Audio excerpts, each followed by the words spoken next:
Welcome to Houston Sports Talk with your host, Robert Land. Thanks for checking into the best Houston sports podcast, part of the Bleav Network. Check out Bleav in Astros with Mike Stanton and Bleav in Texans with Cecil Shorts. And joining me is my co-host, Stephen Kerr, 65 plus years in sports journalism between the two of us. Later in the show, we get into lies the Astros keep telling us and if Justin Verlander should start a playoff game. Interesting question. But Stephen, Texans football starts Sunday. I can't believe they're 2.5-point favorites in Indy, and 85% of the money is coming in on your Texans. Does that scare you a little bit? Yes, it absolutely does, Robert, because you know how this goes, right? If you set a team up to not be the underdog, in other words, to be the favorite, and they stub their toe, it makes them look bad. But you know what?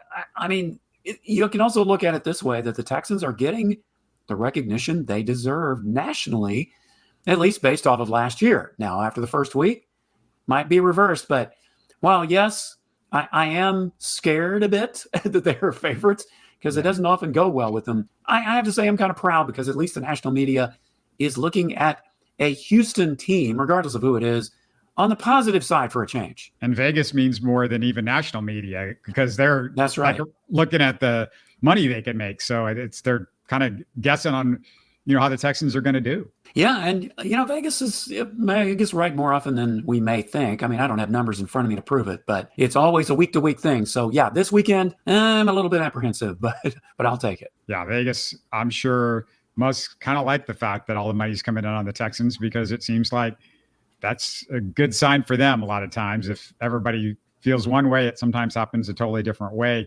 The Texans' unofficial depth chart is out, and a couple things caught my eye, Stephen. Dameon Pierce listed as running back 2 and the kickoff return specialist. Cam Akers is listed at running back 4 behind Dare Ogunbowale. Does that surprise you at all? Yeah, a little bit. I mean, first of all, even having Pierce at number 2, I mean, as I said before, I didn't get the sense the Texans wanted to trade him or cut him, despite what fans feel that they should do. But the fact that they have him listed second, I guess, you cannot say, Robert, if this thing ends badly with Pierce, okay, you cannot say that the Texans didn't give him enough of a chance to prove himself. There's no way we're going to sit here and say that. If Dameon Pierce falls on his face, he ends up getting cut, traded, lands with another team. The Texans are giving him every opportunity to be on this roster and contribute. So it's going to be up to him to do it. And the fact that they put him number 2, it is a bit surprising. So he's certainly getting his chance.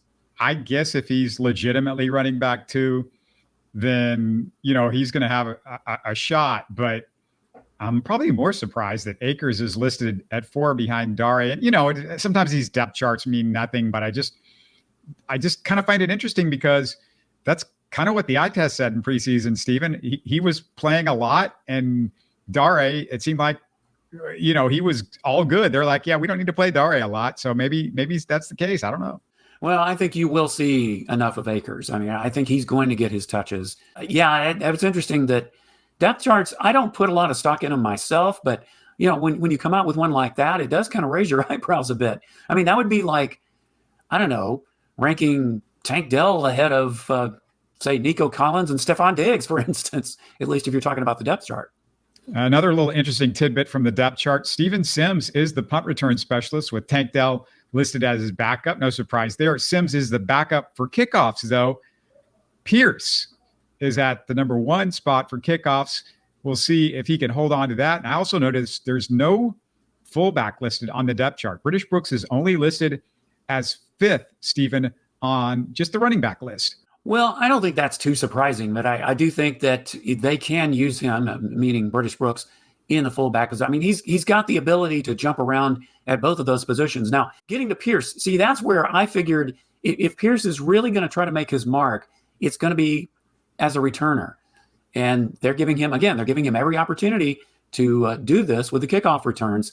So it's going to be up to him.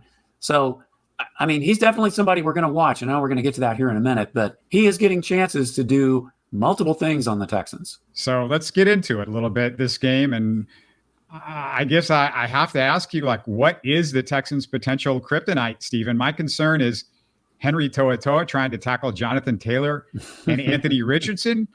Outside of weird offensive turnovers, it's the only way the Colts score is if those two guys get it going on the ground. I'm just not seeing them doing it as much through the air. The ground is where they've killed us in the past, right? It is for sure. And you have a guy like Taylor, that is always going to be a threat. Anthony Richardson, I would be a little bit concerned about the passing game, at least from the secondary standpoint, just because I want to make sure these guys really are going to turn out the way we hope we will. But, Richardson, I think, still has a little proving to do. He got injured quite a bit last year. Of course, in that first game with the Colts last year, he hit the turf hard after scoring a touchdown, went out with a concussion, then he ended up with a shoulder injury, later in the season. So, yeah, I think just stopping the run, that for a team like the Colts and Jonathan Taylor, that is definitely going to be it, I think, with the Texans. And the other, Robert, I'd say, you always worry about this, I guess, with every team at the beginning of the season.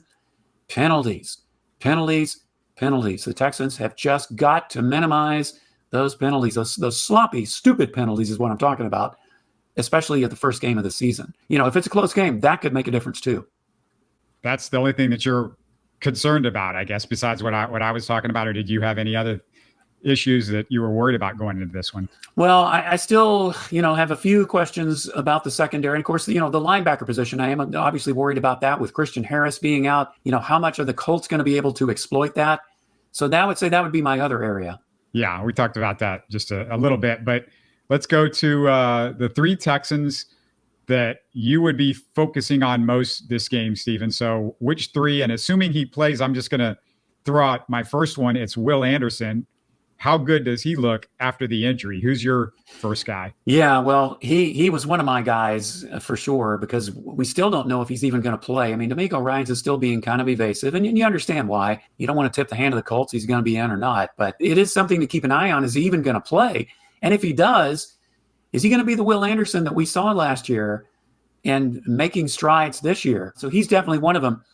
Dameon Pierce, we talked about him. I'm definitely going to be watching him. Is he going to finally be able to thrive in one or both of the opportunities he's being given, both as the kick return specialist that we talked about and as the second running back?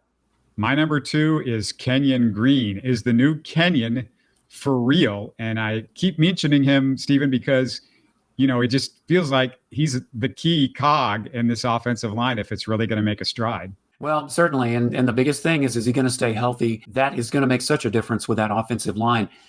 I mentioned, 2 of my guys already, so I guess this is my number 3. I want to see how Stephon Diggs does in a Texans uniform. There's so much made about him being a diva and this, that, and the other. I want to see if he's going to continue that Pro Bowl pace in a Texans uniform with C.J. Stroud throwing him the ball. I'm pretty confident that he will, but every season is different, Robert. So he's the one that I think intrigues me about as much on offense as anybody else. And if anybody missed it, the key news was that Stephon Diggs was named one of the captains. So, they think a lot of him. Obviously, he's a leader out there. We've seen it during training camp. My number 3 that I'm really focusing on hard is rookie Kamari Lassiter, because rookie cornerbacks can be scary. Stephen, remember Kareem Jackson as a rookie? Oh, yes, I do. Yeah, pretty darn good. And I know Kamari Lassiter, we didn't. Yeah, just a little bit. Now, Kamari Lassiter, we didn't see a lot of him in the preseason. So I think it is going to be kind of a question of, what is this going to be like? You heard about him like during OTAs and part of training camp. He's got that attitude. He's got that moxie that I think the Texans need on defense. Now, the question is, can he back it up? Well, judging from what Coach Ryans and everyone else is saying on the team, it looks like he can, and let's hope he can.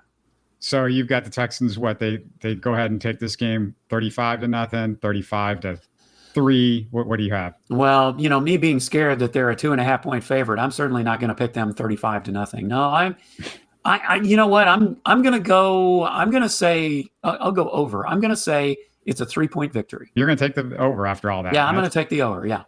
That's interesting. Or at least the spread. I don't know what the over-under was. I haven't checked that yet. Yeah, I haven't seen, but I think it's going to be a close game, but I will say 3. This is a good time to just remind everybody, we've got our live Texans post-game shows right after every game this year. Tom Chavaria and I break it all down. And in case you missed it, I had Rockets analyst Frank with Rockets Chop Shop yesterday. We hit on their schedule, their win total, and playoff chances. Tomorrow, I'm going behind enemy lines with Colts expert Lawrence Owen. Great insight from the Bleav in Colts hosts. Keep an eye out for that one. You can support us by giving us a thumbs up, commenting, and subscribing for free on YouTube or your favorite podcast app. Hopefully both of those. All right, Stephen, turns out Kyle Tucker had a shin fracture, not just a contusion. Dana Brown denied it as recently as Saturday. Why can't the best organization in baseball not constantly lie about their players' health? I don't get it. Yeah, I don't know, Robert. I mean, they can sit here probably and say, well, we didn't really know until recently. I don't see how that can be. I mean, in football, they do it quite a bit from week to week because obviously you don't want to tip your hand about whether they're going to play or not. But this is baseball. This is not the same thing. And the problem with hiding injuries or, covering them up, twisting the story around, lying, whatever you want to call it. Problem with that, Robert, is that all it does is just makes people speculate. They're going to sit here, well, he's been out 3 months. Are you telling me a shin contusion takes that long? And they'll even have experts come in and say, well, yeah, it can. It kind of depends and blah, blah, blah. Why can't you just come out and say what's going on? You can talk about it's a private thing with a player. Look, these players are not private. They're public figures. We talk about politicians and movie stars and musicians and athletes all the time. So, yeah, why can't we just be straightforward with the injuries? Get it out there. You don't have to go into all the detail. But just say, if he has a shin fracture, just say it. He's going to be out indefinitely. That's all you have to do. It's not that complicated.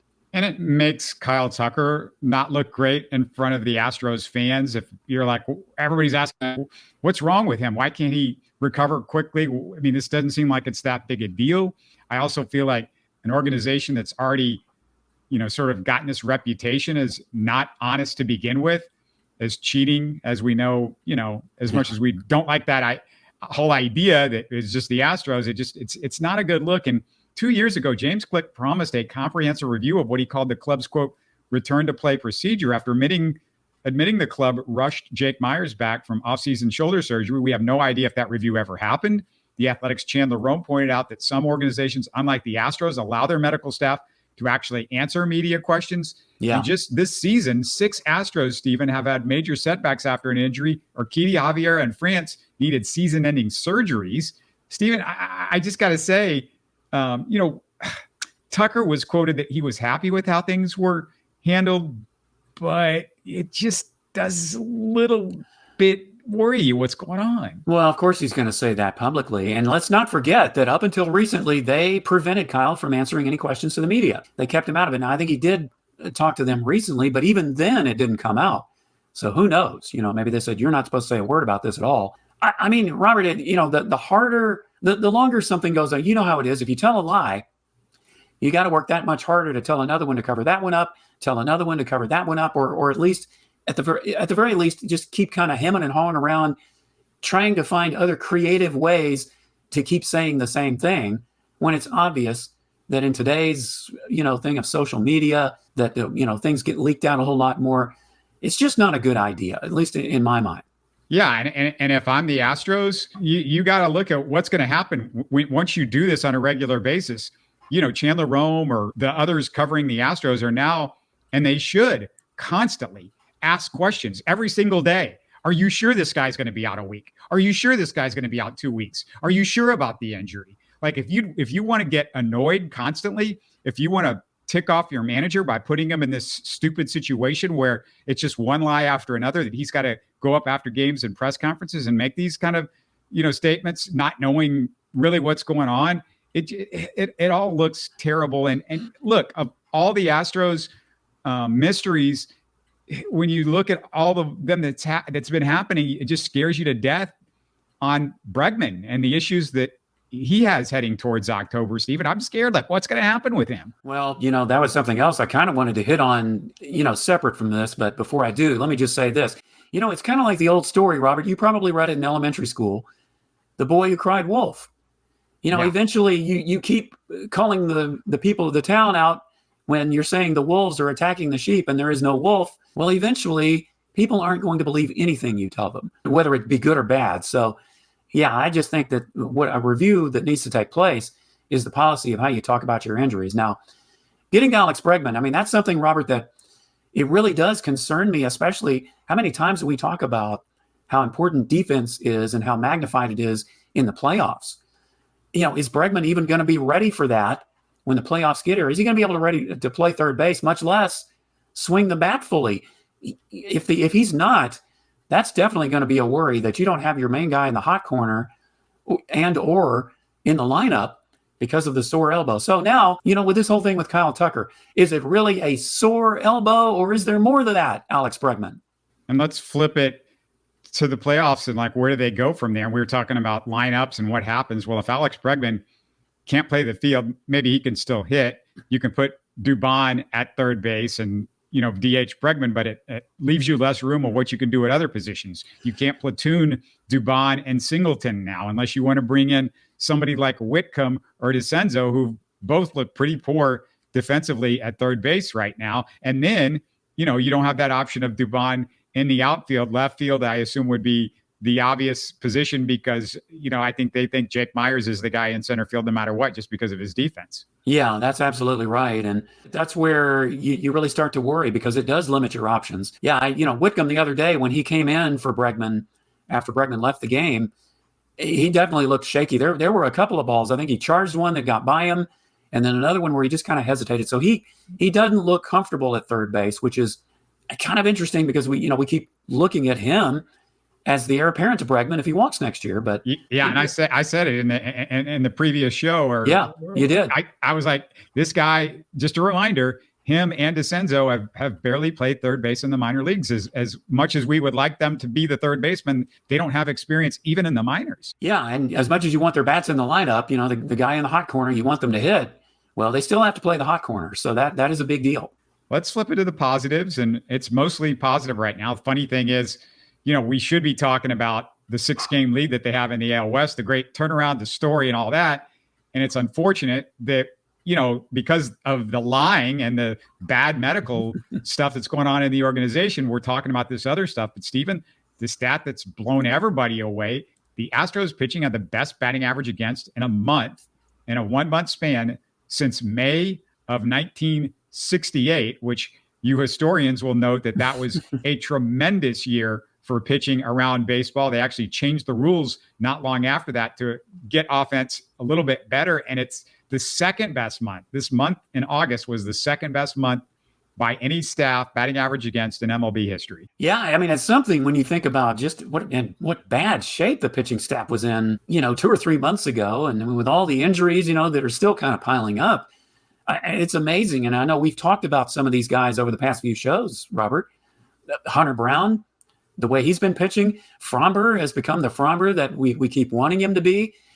And you say Kikuchi, I mean, some people really knocked this trade, but come on, the Astros are 6-0 in games that you say Kikuchi has started. So, and his last start especially was really something. And it's just really nice to see, Robert, from a starting rotation that quite honestly was in shambles for the longest time.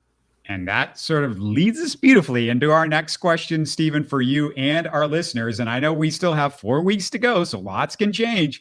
But if the Astros are playing in the wild card, which is the likely scenario, should Hall of Famer Justin Verlander pitch one of the 3 games? Now, Stephen, I'm going to say, to begin with, Framber and Hunter have to go in games 1 and 2. It was unanimous that Framber was the number 1 pitcher on a Twitter poll that I put out. Barring the slump from those 2 guys, you would think that's where they should line up. But if you go to a third and deciding game, how comfortable could you possibly be with Verlander over Kikuchi or even Eric Getty the way he's pitched?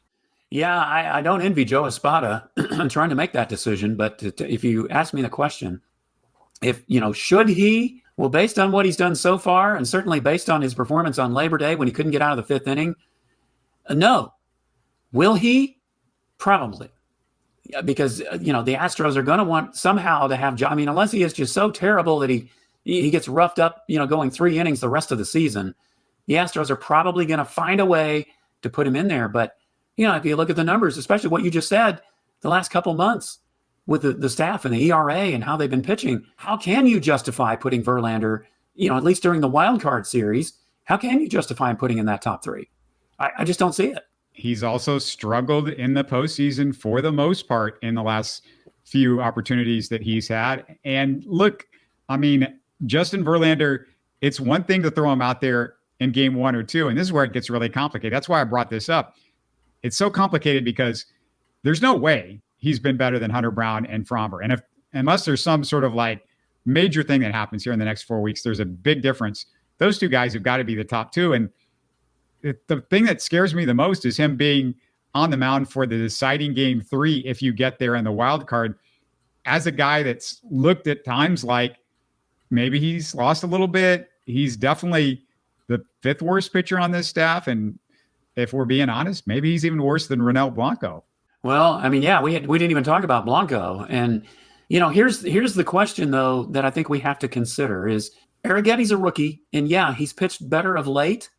But is he mentally ready for a game 3 wildcard situation, whether they're up 2-0 or whether it's a deciding game? Do you throw a guy like Arrighetti in there?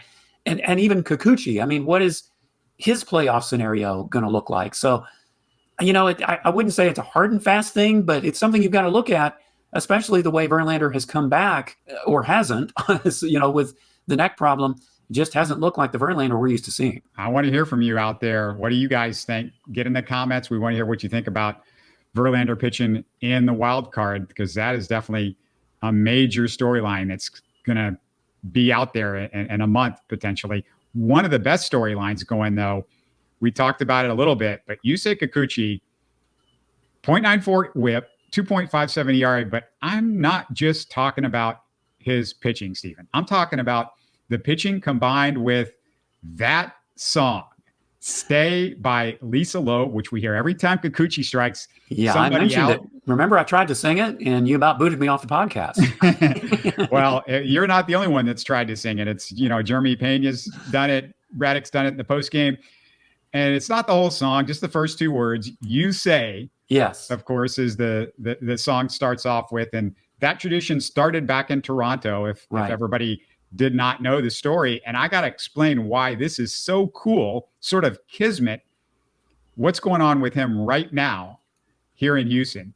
And if you don't know the story behind the song, here you go, Stephen. Stay became a hit because of Houston. The actor Ethan Hawke was living across the street from Lisa Loeb in the early 90s. He goes to see her perform, hears that song, and sends Ben Stiller a tape. Anybody remember tapes? He thought he'd be perfect for the movie Reality Bites that Stiller was directing, Hawke was starring in. As you old timers and movie buffs remember, Reality Bites was set in Houston and filmed mostly in Houston. But here's the best part. When the movie comes out, they send the album to a bunch of stations around the country. I mean, the whole soundtrack, not just Lisa Loeb's single. It was a Houston station which started playing Stay on the radio. Other stations pick it up. And lo and behold, it goes to number 1 in the country. Exactly 30 years ago, to the week Kikuchi made his Astros debut, Lisa Loeb became the first artist in top 40 history to have a number 1 song as an unsigned recording artist. So, Stephen, it's all because of Houston. It's so fitting. It gets right back here. He gets right back here, and it's magic for both Kikuchi and Lisa. Man, isn't that something? Well, no wonder he's been pitching so well, and the Astros are there. I mean, it's all just worked together in concert, Robert, for the way this season is turning out lately for the Astros and for Kikuchi. That is a great story. And of course, no pun intended, it's music to my ears, being a former radio broadcaster and working, in a station that I think we even played the song back when it first came out, or at least sometime after. So yeah, every time that I hear the song You Say, now I think of Kikuchi. So there you go. It all ties together.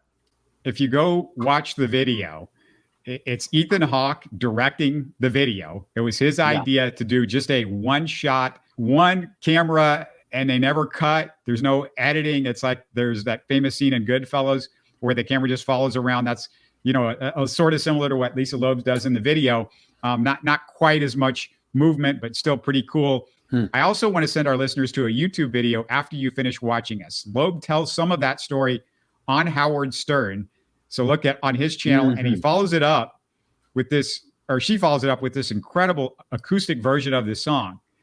And Stephen, I heard an interview from Kikuchi in Toronto where they asked him what he thought when they first played the song after a strikeout. He said it was his, quote, favorite baseball moment. And hey, maybe it's fitting Kikuchi's bringing back the 90s because he still reads books. Remember those? He reads 200 a year, real books made of paper, not You mean Kindle. those things of paper that you can hold in your hands? Yeah, he does not do the Kindle thing. I do run into some people that still do that, by the way. Well, Robert, your homework assignment between now and the next time that we podcast is to come up with a parody of that song with UH Kikuchi in it. So, I'm waiting for somebody to do that. I'm surprised that hadn't happened yet. Maybe it has. I had to lay off my parody person because of financial constraints. But I thought you were going to say your assignment is to go read a book with paper. And I was like, with paper. Well, that too. Yeah, I could probably need to go to my bookshelf, see if I still have any. All right. One other thing on the Astros, Stephen, and I'm a little frustrated with Astros fans this weekend. Can you be an arbiter and tell me if I'm overreacting a little bit on this take? Maybe I am. I don't know. All right. Here's the deal. The Royals sign Yuli Saturday and start him Sunday. The Astros do a really nice video tribute before the game that they probably had to just throw together at the last minute. And I'd say the ovation was fine, but it's before the game, so not everybody's in their seat. Yuli comes to the plate for the first time. And I'm going to say maybe, some of the people stand up, but I looking at the television, I was like, why aren't people standing up and giving him a huge, loud ovation? Get out of your seats like you do with that lame wave every game. Come on. We're talking about one of the most clutch hitters in Astros history. He won a batting title, a Gold Glove, helped lead us to 4 LCS appearances and the only 2 franchise championships. He's barely played in the majors the last 2 seasons. So this was likely his last major league game at Minute Maid Park and his first trip back. Is it too much, Stephen, to ask for a huge standing ovation when he came to the plate? Yes, it is, Robert. I got to disagree with you on that. Now, before the game, yes, absolutely, you give the guy an ovation. You give him a video tribute with all the Astros memories. But during the game, especially, when the Astros are in a position to win a game and he comes up to the plate, to me, it's a totally different factor. You don't need to stand up and give the guy an ovation. You already did that. Well, you don't have to cheer him hitting a home run or getting an RBI. Just cheer him when he comes up to the plate. I mean, this is one game in 162, and I get every game matters. Yeah. But I mean, if you cheer him, like, is that going to lead him to? No, I don't think it's harmful to do it. But I can't get on the Astros fans for not doing it. I mean, if they had done it, okay, fine. I wouldn't have a problem with it. But I don't think it's. I don't think it's that big of a deal of the fact that they did not do it during the game. What if it was Craig Biggio with another team or somebody like a future Hall of Famer? Would you? Well, they probably do the same thing. And of course, depending on how you leave the team, and of course, in Yuli's case, it wasn't in anything negative. You're not going to boo the guy, certainly. So yeah, I don't know. I mean, I can't get too upset that they didn't. But if they had, then yeah, they absolutely. I mean, it would have been just fine. It would have made sense even. But yeah, I honestly didn't think about it when they didn't. I consider the St. Louis Cardinals fans, whatever you think of the franchise, and I know a lot of old school Houston fans are used to hating the Cardinals and everything about them because that was a kind of a rivalry back about 20 years ago. But you can't argue they're the best fans in baseball, and they would have been standing for their guy coming back. I just, I think they certainly would. What would their fans do? And I just, I go like, what would the good fans do? And I'm like, well, that's what the good fans. I don't know. I differ on this one. Yeah, we do differ on this one. So last thing I've got is Willie Fritz making his coaching debut for the Coogs. And Stephen, it was not pretty. UNLV's legit. I get it. Fritz definitely inherited a disaster, but I'm wondering if this group's got more than one win in them this year. The only game I'm sure they'll be favored in is Rice. And remember, the Owls won last year with that. Yeah. Probably being a more talented Cougar team. It's easy, Robert, to jump on the bandwagon and say, man, it's going to be another long season for the Cougars. We were expecting a whole lot, but I don't know. It's hard to say. I mean, yeah, UNLV is legit, but are they that great of a team that you're going to lose 27-7? You can only score 7 points against them? I don't see that. I mean, I don't expect the Cougars necessarily to go to a bowl game this year, but I certainly expect them to do better than they did. And boy, they definitely didn't show it in the first game. So it is very disappointing. It takes a lot of the wind out of the sails with all the excitement of Willie Fritz coming in and, hoping that the team will have a much better look. Well, it's just one game, but boy, it just was so disappointing to see that they start the season that way. So now You're going to have to really show them something the next week and then even the rest of the season. But I got to just, keep my confidence in Willie Fritz until he shows me otherwise. The offensive line was a catastrophe. David Kerr thought the offensive line was a catastrophe. I mean, that's how bad I'm thinking it was. And Donovan Smith, obviously no help from the O-line, but he did not look healthy. I was not really his biggest fan last year, but he never looked quite that bad. No, and he was, had been injured last year, and you thought that he might be ready. So I'm wondering how long it's going to take them before they make a move, perhaps, and, put in someone else at quarterback. And where they only get 38 yards on the ground, that it could be attributed to the offensive line as much as anything else. But yeah, you certainly cannot have an offensive performance like that and expect to win more than one game this year. Man, I just was hoping that at least they would look a little bit, more competent this year overall. And I just didn't realize, I guess, maybe how bad that roster had gotten, because he basically was given the empty cupboard when he really was. And that's why I do say, Cougar fans, you just got to be patient. This is what he inherited. And yes, I know you can turn things around easier or quicker anyway with the transfer portal and this, that, and the other, but it goes both ways. You lose a lot of players from the transfer portal when a coach leaves. So it could go either way. So let's give him a little more time. It was one game. You get 2 or 3 games in and they show this, then you definitely have something to talk about. And, you could say that for the A&M, Robert. I mean, they were playing a team like Notre Dame, certainly a legit powerhouse team. But I know the Aggie fans were feeling the same way about Mike Elko coming in, and yet they fall on their face and got a very disappointing play at quarterback. So really, at this moment, at least after game 1, the Texas Longhorns are the team that you're kind of looking at and saying, hey, maybe they're not going to fall on their face after having a great year last year. But again, it's just one game. Michigan, right? We got Michigan next. Michigan is next week. That's going to be tough. Now, Michigan didn't exactly they won 30-10, but they didn't exactly roll over on their opponents. So that's where you're going to find out what kind of team Texas is made of when you play a team who won the national championship last year. Now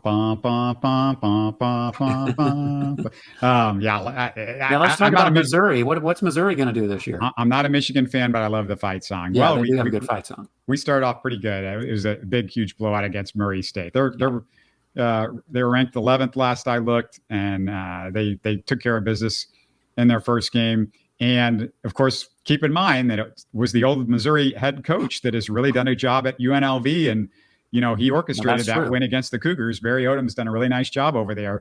He struggled at Missouri, but it seems like he's maybe making it work over at UNLV. I'm going to throw up a link in the next few seconds as soon as we're done with Frank from Rockets Chop Shop and my Rockets kind of a preview. It's coming up pretty soon, Robert.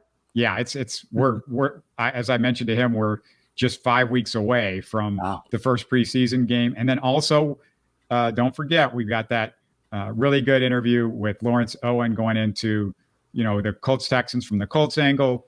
Another Rockets show is coming up soon. I have another guest who is scheduled.